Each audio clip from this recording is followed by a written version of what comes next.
Hello everyone. Today I want to tell you how to change the default web browser on macOS, meaning switching from Safari to any other browser.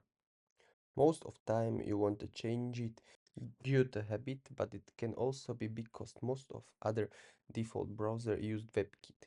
If you find this content useful, make sure to like and subscribe.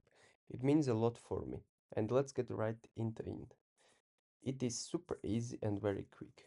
Go to the top right corner, click on the Apple logo, click on System Settings and the window will open.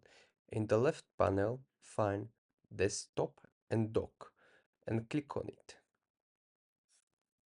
A drop-down window will open.